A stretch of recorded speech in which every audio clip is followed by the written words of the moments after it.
The six-pack is one of the most sought-after body parts when it comes down to aesthetics. However, there is a caveat with this because it is also one of those body parts that incurs the most mistakes. And if you are looking to build a legendary physique for yourself, then the abs is going to be an absolute must. And in order to get there quicker, you want to avoid these mistakes. So without further ado, here is 5 ab training mistakes you'll want to avoid. So when it comes down to training, there is a few principles that should be upheld. And one of those principles is form over weight. Is one of the most important things that you could do within the gym, is just to prioritize getting your form down pat as opposed to just heaving up a bunch of weight. And when it comes down to your abs, that could not be more true. So the first mistake that I see so many people make, especially beginners, and this is something that I made starting out, and that was using too much momentum. A little bit of momentum is fine, all right, at certain times, but if you are using nothing but momentum, then that is not a good idea. So swinging is a great idea if you want to grow your ego, but it is not a good idea if you are looking to develop a nice set of abs. The best mindset that you could take in going into the gym, especially when it comes to training your abs,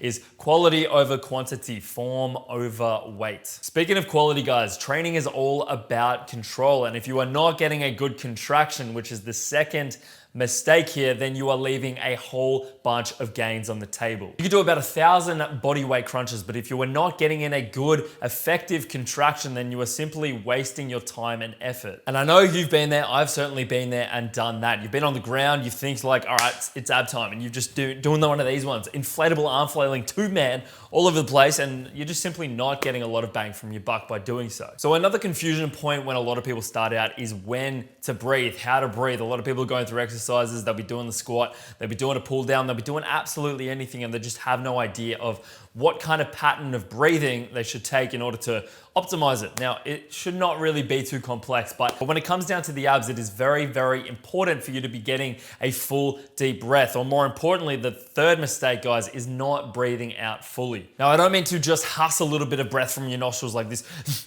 but instead a strong, explosive breath. You'll notice that when you do this, your abs will automatically contract, and that will solve the second mistake altogether. So one very simple yet effective way to increase the engagement with your abs in those exercises is just simply to breathe. And I know that sounds like a simple step, but I know a lot of people, myself included, would not breathe, especially when it comes down to things like static movements, like the plank, even an ab crunch, or just like come up, not breathing in and out. And as such, you'll notice yourself, if you just take a deep breath in now and then breathe out into your abdomen, you'll notice a very, very steady contraction. So once you've got the form down pat, you're not using too much momentum and you're getting in a good pattern of breathing, the next thing comes into exercise selection. So when I went into the gym, I used to always do lower abs, and I would also do upper abs. So I'd always do crunches, I'd always do leg raises of some sort, but I would always leave a lot on the table, because despite common belief, the abs are made up of so much more than just the rectus abdominis, just the six-pack. There is a lot more going on there that you will want to be paying attention to. And when it comes down to developing a full set of abs, variety is absolutely pivotal. The core is generally made up of 3 separate components. So there is the rectus abdominis, which is the upper abs and the lower abs. There's also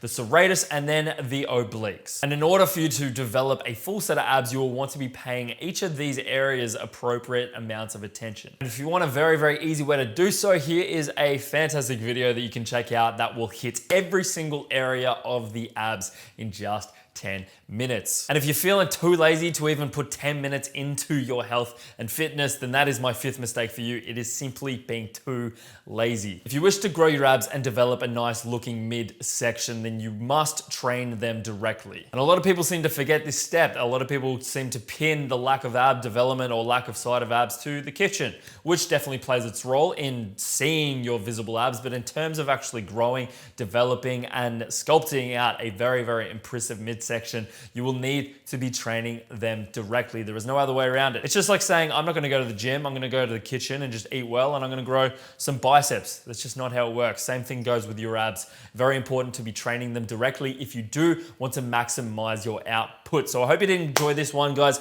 If you did, let me know by dropping a like and a comment down below. I hope you stop these mistakes, because I want to see you get an impressive midsection for yourself. So that was all from me, guys. Enjoy the rest of your day, and I'll catch you in the next one. Arigato, Mr. Roboto.